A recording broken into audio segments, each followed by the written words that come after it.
નમસ્કાર વિદ્યાર્થી મિત્રો. ટીવાયબીએના પેપર 12માં લાસ્ટ લેક્ચરમાં મેં સિંધુ ખીણની સભ્યતાની શોધ, તેની ભૌગોલિક સ્થિતિ, તેની નગર આયોજન વગેરેની વાત કરી હતી. હવે આજના લેક્ચરમાં આપણે વાત કરીશું ઇન્ડસ વેલી સિવિલાઇઝેશનના social, economical and religious condition.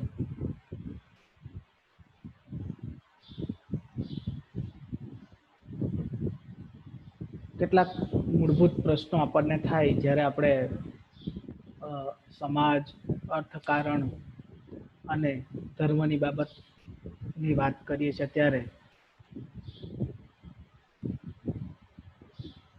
કે આજથી 3000 વર્ષ પહેલાના, આશરે 3000 વર્ષ પહેલાના લોકો કેવા દેખાતા હશે, તે કેવા કપડાં પહેરતા હશે, વાંચતા હશે કે લખતા હશે?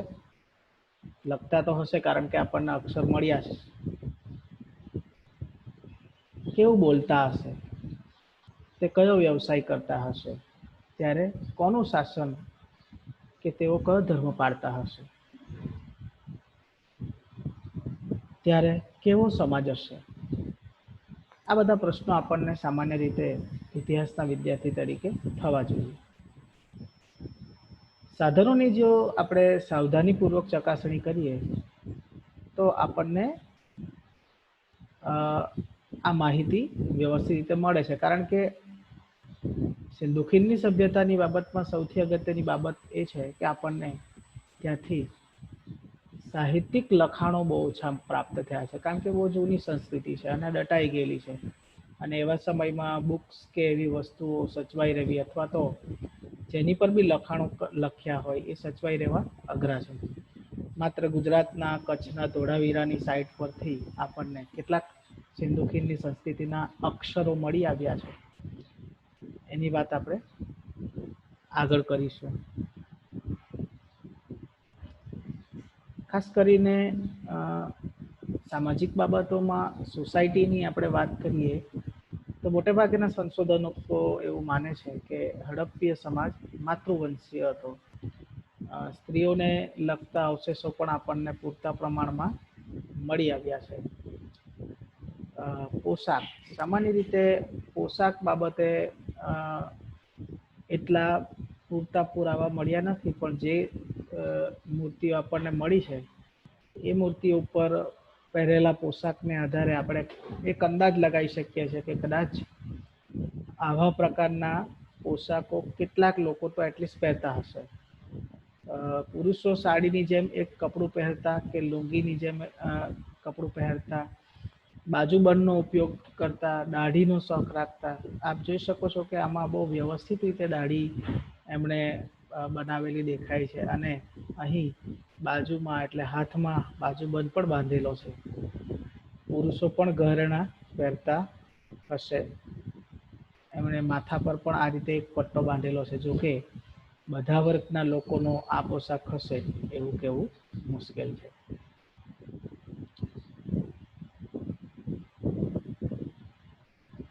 સ્ત્રીઓના એ સમયમાં જે કઈ મૂર્તિઓ મળી છે તેમાં અશ્વગુચ્છ અંબોડો એટલે કે ઘોડાની પૂંછડી જેવો અંબોડો વાળવાની પ્રણાલી હોય એવું જણાય છે. કિંમતી પથ્થરોના ઘરેણાં મળી આવ્યા છે, જે તે સમયની સ્ત્રીઓના શોખ વિશે આપણને માહિતી આપે છે. જો કે બધા જ વર્ગના લોકો આ પોશાક પહેરતા હશે એવું કહેવું મુશ્કેલ છે. ખોરાકની જ્યારે વાત કરીએ ત્યારે અહીંથી ઘઉં, જવ, ચોખા, બાજરી, માંસાહાર વગેરે એમનો ખોરાક હશે એવું આપણે માની શકીએ. જે કંઈ પુરાવા મળ્યા છે એના આધારે જણાય છે.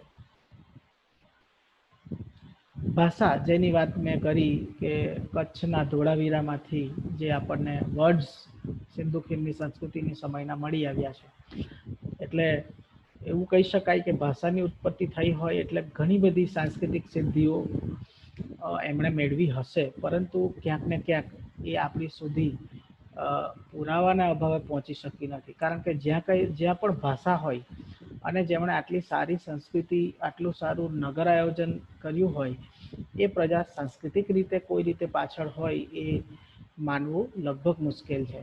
તો આ ભાષા બતાવે છે કે એ બહુ સમૃદ્ધ સભ્યતા હશે. સામાન્ય રીતે આ ચિત્રલિપિ છે.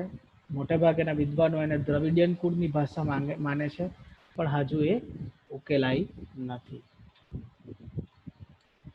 આર્થિક જીવનની આપણે વાત કરીએ તો સૌથી અગત્યની બાબત છે કે સમગ્ર સિંધુ વિસ્તારમાં એક જ પ્રકારના માપ, વજન અને મૂલ્ય ધરાવતા સિક્કાઓ આપણને પ્રાપ્ત થયા છે. બીજી બાજુ આ બાબત એક કેન્દ્રીકૃત રાજ્ય વ્યવસ્થા હોવાનો ઇશારો કરે છે, કારણ કે એક સરખા સિક્કા હોય, એક સરખી ઈંટો હોય, એક સરખા નગર આયોજન હોય અને ઘણી બધી સિમિલારિટી જ્યારે મળે ત્યારે એવું લાગે કે કોઈ કેન્દ્રીકૃત વ્યવસ્થા હશે જે આ બધી બાબતોને ગાઈડ કરી શકતી હોઈ શકે. આ સિક્કાઓ મેસોપોટેમિયાના વિસ્તારમાં પણ મળી આવ્યા છે, જે તેમના આંતરરાષ્ટ્રીય વિસ્તારને પણ સ્પષ્ટ કરે છે. વેપારી વર્ગ, પથ્થર અને મણકાના જે આપણને અલંકારો મળી આવ્યા છે એ શું સૂચવે છે કે એ સમયે પથ્થર અને મણકા પર કામ કરનારો એક વર્ગ હશે. પુષ્કળ પ્રકારમાં આપણને કન્સ્ટ્રક્શન વર્ક મળ્યું છે, તો કુંભાર અને મકાન બનાવનાર, ઈંટો બનાવનાર પણ એક વેપારી વર્ગ હશે. મુદ્રા બનાવનાર, કારણ કે મુદ્રા પણ એ આપણને સરખી મળી છે. વાસણો બનાવનાર, રમકડા બનાવનાર એક વર્ગ હશે. આ પ્રજા માત્ર કૃષક જ નહીં પરંતુ વેપારી પણ હતી.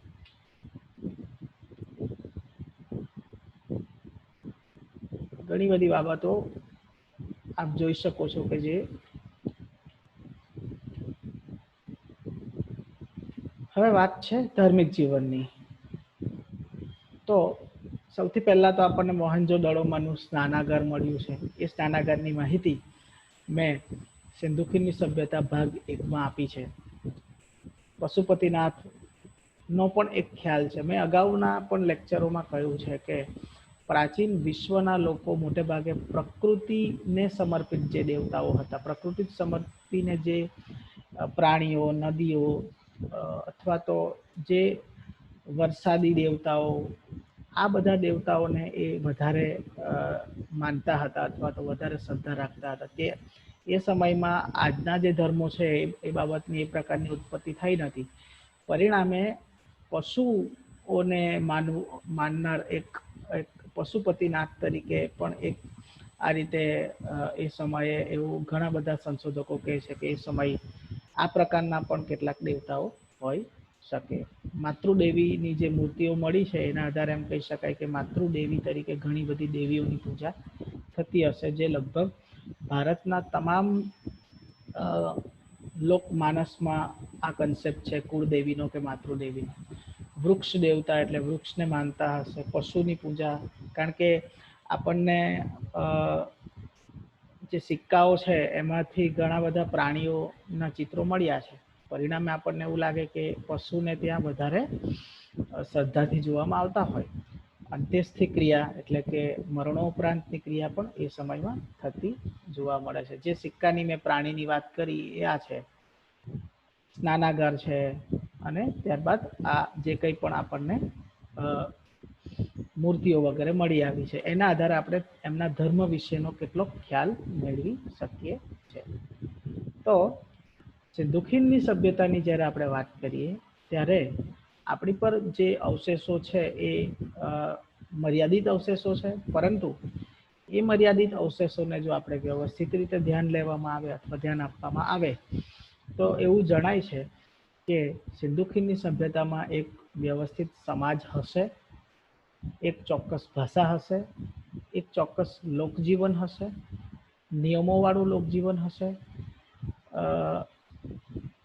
જાતિ ભેદ કે જાતિ બાબતોમાં હાલ તો એટલું કહી શકાય કે આપણને જે રીતે કોટ વિસ્તાર મળી આવ્યા છે એ એવું બતાવે છે કે કેટલોક શાસક વર્ગ હશે જે કદાચ સામાન્ય રીતે પોતાના ઉચ્ચ હકો અથવા તો ઉચ્ચ પદો ભોગવતો હશે, જ્યારે કેટલોક એક વચગાળાનો એવો વર્ગ હશે કે જે આપણે અગાઉની સ્લાઇડોમાં જોયું તેમ વેપારી તરીકેનું કામ કરતા હશે. કુંભાર, કઢૈયા, સુથાર, અલંકાર બનાવનાર, રમકડા બનાવનાર, વાસણ બનાવનાર, તો આ એક સન્માનનીય મધ્યમ વર્ગ કદાચ હોઈ શકે, અને કેટલોક ગરીબ વર્ગ પણ હશે એવું આપણે માની શકીએ. તો આ એક એમના સમયની સમાજની વાત છે. જ્યાં સુધી એમની સાંસ્કૃતિક વારસાની વાત છે તો ભાષાની ઉત્પત્તિ તો હતી, આ એક આપણને ખ્યાલ આવે છે. ત્યારબાદ ટેકનોલોજીકલ એમની સિદ્ધિ જોવામાં આવે તો જબરદસ્ત રીતનું એમનું નગર આયોજન, ગટર યોજના, તો આ પણ એક એમની જબરદસ્ત સિદ્ધિ હતી. સ્નાનાગાર એક વસ્તુ આપણને બતાવે છે કે સાંસ્કૃતિક રીતે કંઈક ને કંઈક એક્ટિવિટીઝ કરતા હશે. જેટલી પણ મૂર્તિઓ મળી છે એ ક્યાંક ને ક્યાંક એ લોકોને ધાર્મિક હોવાનું સાબિત કરે છે. ધોળાવીરા જેવા વિસ્તારમાં તો કેટલાક રમતોના મેદાન જેવા પણ આપણને વિસ્તારો મળ્યા છે, તો રમતોત્સવ પણ ત્યાં થતો હોય એવું આપણે માની શકીએ. તો એમ કહી શકાય કે એક સમૃદ્ધ પ્રકારની કલ્ચર વ્યવસ્થા અહીં આપ જોઈ શકો છો. જ્યારે પરીક્ષામાં આપણને સિંધુ ખીણની સંસ્કૃતિનો સાંસ્કૃતિક વારસો એવું ક્વેશ્ચન્સ આવે ત્યારે આપણે આ રીતે એક લખી શકીએ. એક તો સિંધુ સંસ્કૃતિ, એનું નામકરણ કઈ રીતે, શોધ, જરૂરી હોય તો નગર આયોજનની થોડીક વાત આપવાની, ત્યારબાદ સમાજ, ભાષા, ખોરાક, પહેરવેશ અને આર્થિક પ્રવૃત્તિ. આર્થિક પ્રવૃત્તિમાં પણ થોડીક વાત આપણે જે વેપારી વર્ગની કરી શકીએ, જેથી કરીને આપણને ખ્યાલ આવે કે સામાન્ય રીતે કઈ પ્રકારનો મધ્યમ વર્ગીય સમાજ હશે. ત્યારબાદ ધાર્મિક જીવનમાં એક તો સ્નાનાગાર, સિક્કાઓ પરથી એ લોકો પશુ પૂજક હોય એવું જણાય છે, અથવા તો પશુ વિશે એક શ્રદ્ધાની લાગણી હશે. માતૃપૂજક હોય કારણ કે માતાઓની, સ્ત્રીઓની મૂર્તિ મળી છે. મરણોપરાંત ક્રિયાની પણ આપણને પુરાવા મળ્યા છે. તો આ રીતે આપ સિંધુ સંસ્કૃતિનો સાંસ્કૃતિક વારસો, સમાજ, અર્થકારણ અને ધાર્મિક બાબતો વિશેની વાત અથવા તો પરીક્ષામાં લખી શકો છો અને સમજી પણ શકો છો. આપ સૌનો ખૂબ ખૂબ આભાર.